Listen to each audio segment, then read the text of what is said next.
Hello my dear students and dear friends, एक बार पुनः आप सभी का स्वागत है ऑलवेज हमेशा की तरह on time me and my to class के अंतर्गत। और यहाँ पर आप सबके लिए न्यू एंड ब्रांड सिलेबस आपको यहाँ पर बता रहे हैं। यस, बात करते हैं अब आप फोर्थ सेमेस्टर के लिए है, यानी अब आपका लेवल और आपका पड़ाव है वो नेक्स्ट जर्नी की ओर है।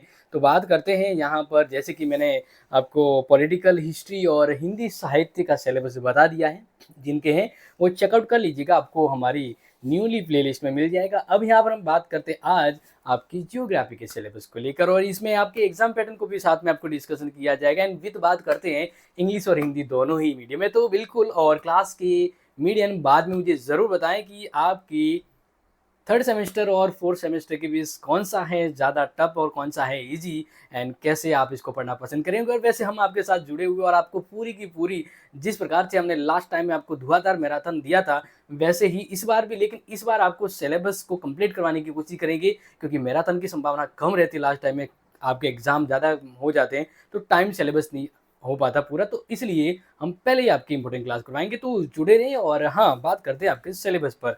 तो देखिए, जैसे कि आप सभी को बताएं तो शॉर्ट में, जैसे कि आपको एग्जाम पैटर्न तो पता है, फिर भी देखो फटाक से हम बता देते हैं, क्योंकि जैसे हम बात करते हैं आपका जियोग्राफी का, ठीक है। तो ज्योग्राफी का बात करते हैं, ये देखिए यहाँ पर मैं आपको सिंपली पहले थ्योरी ही बताऊंगा, प्रैक्टिकल और ज्योग्राफी का स्किल कोर्स साथ में आपको बाद में बता दूंगा। तो देखिए यहाँ पर बात करते हैं, जैसे ज्योग्राफी का पेपर जो होगा, वैसे इसमें सिंपल सी बात करें, आप सभी को पता है 80+20+80 रहता है। और ये तो आप जानते हैं, ये आपके इंटरनल होते हैं जो कॉलेज की ओर से दिए जाएंगे, ठीक है ना। और बाकी इसका जो है ना, इसका आपका सेमेस्टर एग्जाम होता है, जो ऑलरेडी आप जानते हैं। इसमें भी 2 खंड होते हैं, ठीक है ना, जिसमें बात करते हैं पार्ट ए और पार्ट बी। पार्ट ए में आपके 5 यूनिट है, तो पर यूनिट से आपके 2 क्वेश्चन आते हैं। इस तरह से आपके यहाँ पर मार्क्स बन जाएंगे 20। एंड यहाँ पर बात करते हैं आपको 5 यूनिट से यानी 2 2 सवाल आते हैं, जिसमें से कोई एक करना है अथवा वाला होता है ना। तो आप 5, मैंने कहते हैं ना, 5 क्वेश्चन करते हैं और पर question 12 marks, then equal to 60 marks. तो इस प्रकार से आपका 80 का ये पेपर होगा, और ये आपको पता है, हम ऑलरेडी आपको बताते आए हैं। देन बाकी आगे हम बात करते हैं आपका सिलेबस का। तो इस बार क्या है आपका सिलेबस और कैसा होगा, तो बात करते हैं इस बार का आपका सिलेबस है geography of Rajasthan. Yes, Rajasthan का भूगोल, बिल्कुल, हाँ सही। तो बात करते हैं यहाँ पर आपके सिलेबस का। तो बात करते हैं यहाँ पर राजस्थान का भूगोल, ठीक है ना, इंग्लिश में कहेंगे geography of Rajasthan. Yes, geography of Rajasthan. तो बिल्कुल टाइम एंड तय समय पर आपको करवाने की कोशिश करेंगे। तो देखो, सबसे पहले बात करते हैं यूनिट फर्स्ट, राजस्थान, परिचय, भू आकृति विज्ञान और भू आकृति विज्ञान प्रभाग, यानी एज ए वैज्ञानिक तौर पर इसकी संरचना को देखने की कोशिश करेंगे। एंड भू वैज्ञानिक संरचना, जलवायु, मिट्टी, प्राकृतिक वनस्पति और वन संचालन, यानी मोस्ट ऑफ राजस्थान के संदर्भ में उनका पूरा ही ज्योग्राफी का इंट्रो है वो हो जाएगा, ठीक है। जलवायु वगैरह संसाधन वो सब आ जाएगा। नेक्स्ट बात करते हैं यूनिट 2 में क्या रहेगा, तो राजस्थान की जल निकास व्यवस्था, जिसमें सिंचाई, इसके स्रोत और प्रकार, भूजल विकास के स्थानिक पहलू, प्रमुख सिंचाई परियोजनाएं जैसे इंदिरा गांधी नहर परियोजना, संबल घाटी परियोजना, माही बजाज सागर और नर्मदा नहर परियोजना। एंड फिर बात करेंगे पशुपालन, संख्या, प्रकार, स्थानिक पैटर्न और प्रमुख नस्लें जो रहेगी इसमें।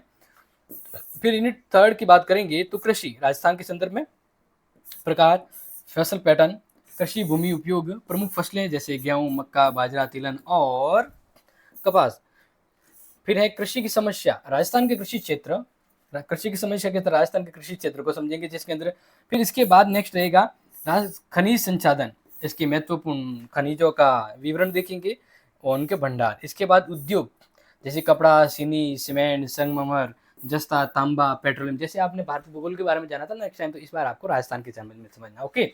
और यहाँ पर नेक्स्ट हम बात करते हैं तो परिवहन एंड व्यापार के पारंपरिक और गैर पारंपरिक संसाधन। कहने का मतलब है राजस्थान के अपनी जितनी भी गवर्नमेंट जॉब वगैरह जो आती है, यानी राजस्थान के संबंध में जितनी भी रिक्वायरमेंट आती है, तो मोस्ट ऑफ ज्योग्राफी, राजस्थान का ज्योग्राफी पढ़ने को मिल रहा है, तो बढ़िया ही है। ये आपके कॉम्पिटिशन एग्जाम को लेकर बढ़िया है और सेमेस्टर एग्जाम को लेकर बढ़िया है। तो मुझे लग रहा है ये आपके लिए डबल काम कर रहा है। आगे बात करते हैं, नेक्स्ट आपकी बात करते हैं नंबर ऑफ 4 यूनिट, संस्कृति और जनसंख्या पहलू, यानी राजस्थान के संदर्भ में जनसंख्या, संख्या वृद्धि, वितरण, घनत्व एंड साक्षरता, लिंगानुपात, व्यावसायिक संरचना, जनसंख्या समस्याएं, जनजातीय जनसंख्या वितरण, प्रमुख जनजातियाँ जैसे भील, मीना, ग्रासिया, सहरिया और ग्रामीण बस्ती, वृद्धि, पैटर्न, प्रकार, निर्माण सामग्री। और राजस्थान में पर्यटन, इसका भौगोलिक परिप्रेक्ष्य क्या है वो। एंड इसी तरह बात करते हैं यूनिट 5th जो आपका है अंतिम, राजस्थान के भौगोलिक क्षेत्र जैसे मरुस्थल, अरावली क्षेत्र, पूर्वी कृषि उद्योग क्षेत्र, हाड़ौती क्षेत्र का विस्तृत अध्ययन।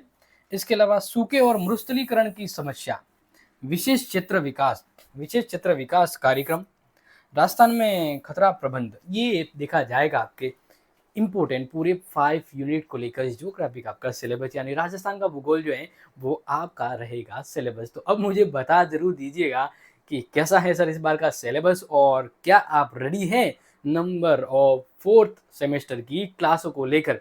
तो कितना एक्साइटमेंट ये भी बताएं, और कब चाहिए आपको क्लास ये भी मुझे मेंशन जरूर करें। तो बात करते हैं नेक्स्ट यहाँ पर इंग्लिश वाले मीडियम वाले बच्चों के लिए कि इसका इंग्लिश वर्जन तो देख लीजिए।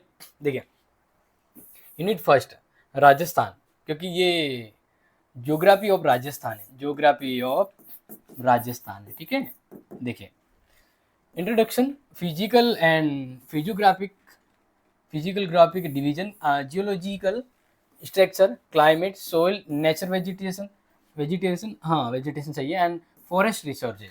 ओके, इसी तरह यूनिट 2 की बात करें तो drain system of Rajasthan, irrigation, source and type, special aspects of development of ground water, principal irrigation project India, Indira Gandhi canal, Chambal valley project, Mahi Bajaj Sagar and रमदा canal project, and animal husbandry, numbers, types, special pattern and principal breeds.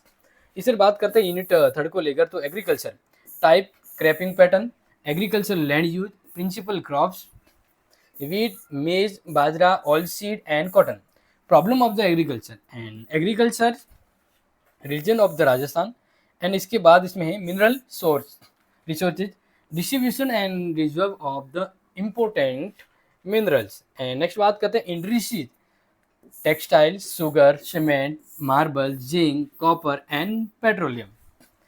Conventions and non conventional resources of energy and transport and trade. तो ये तो आपके 3rd unit तक हो गया English में। अब बात करते हैं नंबर ऑफ 4 यूनिट। तो देखिए culture and demographic aspect, population, numbers and growth, distribution and डेस्टिनिटी, literacy, sex ratio, occupation, structure and population problems, tribal population, distribution, principal tribes जैसे Bhil, Meena, Garasia and Sahariya, rural settlement,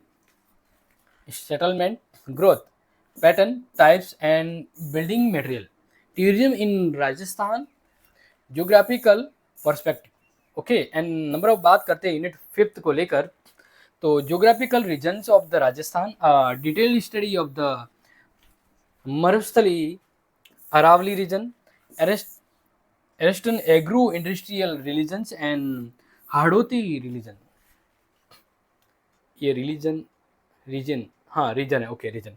and problem of the drought and desertification, यानी सूखा होता है ना उसको कहते हैं। And special area development programme, hazard management in Rajasthan, यानी जो आपदा प्रबंध होती है ना उसको कैसे निपटा जाए तो उसके संबंध में। तो इस तरह से ऑल माय डियर स्टूडेंट ये आपके लिए 4th यूनिट का शानदार सिलेबस। और हाँ, आपकी भी डिमांड रहेगी कि सर अगला सिलेबस कब आए, और आपकी बहुत सारी सब्जेक्ट है तो धैर्य रखिए और सब कुछ आपको 1 to 1 सिलेबस बता दिया जाएगा और फिर क्लासें भी शुरू होने वाली हैं। तो share it, love it, thank you so much. जय हिंद, जय भारत।